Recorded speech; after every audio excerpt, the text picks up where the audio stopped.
Bom, a avaliação, né? A avaliação, ela tem o calcanhar de Aquiles da avaliação, quando a gente pensa em avaliação, é fazer a transferência para o controle de treino, né? Esse é para a aplicação das cargas, né? E o controle, Uhum, saber até qual carga, até quanto que a gente claro. pode parar. Esse é o calcanhar de Aquiles mesmo Uhum. do processo, né? Então, essa é a parte mais complicada. Hoje, quais os principais testes que você usa hoje, Roborim? Então, Alex, é bacana você falar esse tendão de Aquiles aí da avaliação, né? Porque, assim, esse é um entendimento nosso, né? Para mim, a avaliação, ela é um processo como um todo, Tá, né?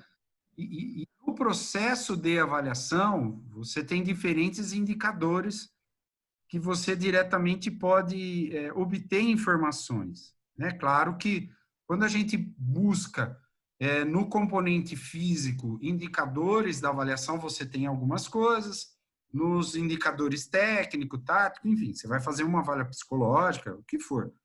Especificamente, a gente tem trabalhado com alguns indicadores no componente físico, e aí tem os testes e as medidas, né? Então, por exemplo, no laboratório nosso, nós acabamos de adquirir agora um ultrassom para completar o que a gente faz em termos de antropometria e avaliação de composição corporal, né? Não é o foco nosso, mas qualquer coisa que você faça interfere nisso, você mexendo na composição corporal, você vai mexer principalmente em alguns resultados de testes motores, né?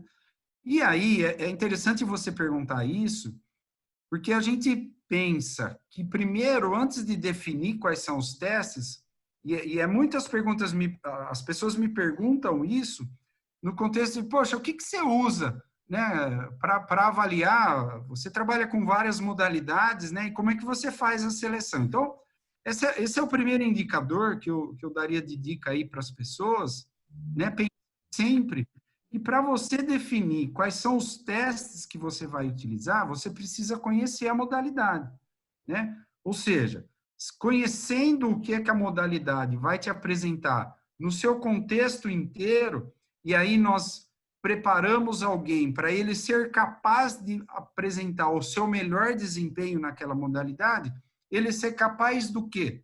Né? Então, se ele precisa ser capaz de se deslocar num período, numa distância pequena, numa alta intensidade, eu preciso ter, né, indicadores disso, ou seja, velocidade de deslocamento em 5, 10, 20, 30 metros. Ah, mas nós vamos avaliar o futebol, por exemplo. Tenho tido uma experiência bacana com futebol feminino agora, né? Então a gente utiliza os testes de velocidade, né? Você é uma pessoa que tem contribuído muito. A gente tem utilizado as tuas fotocélulas, né? Ou da tua empresa. Isso. Então a gente utiliza testes de velocidade de deslocamento 10, 20, 30 metros, né? Para verificar isso, né? Então no plano horizontal. Fora isso, teste horizontal unibipodal, né? E eu gosto muito de trabalhar com salto sextuplo, né? Eu vejo que algumas modalidades,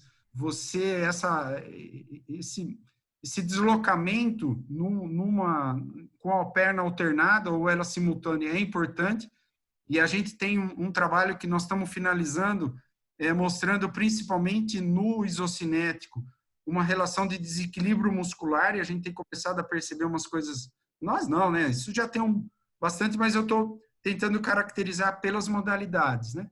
A gente tem utilizado muito o salto, né? E aí utilizando o tapete também dos teus componentes aí, não só o salto vertical com as técnicas squat e contra movimento jump, mas também o drop jump, né? E aí isso é uma coisa bacana, porque principalmente nas aulas que eu dou na graduação, a gente tem procurado mostrar para os meninos sem o equipamento, né? Ele tendo uma parede, um chão, né? Um pedaço de giz e uma fita métrica, mas o quanto é importante você ter um equipamento que te mostra, além das estruturas que uma avaliação precisa, objetividade, fidedignidade, reprodutibilidade, né? Mas principalmente a precisão desses dados.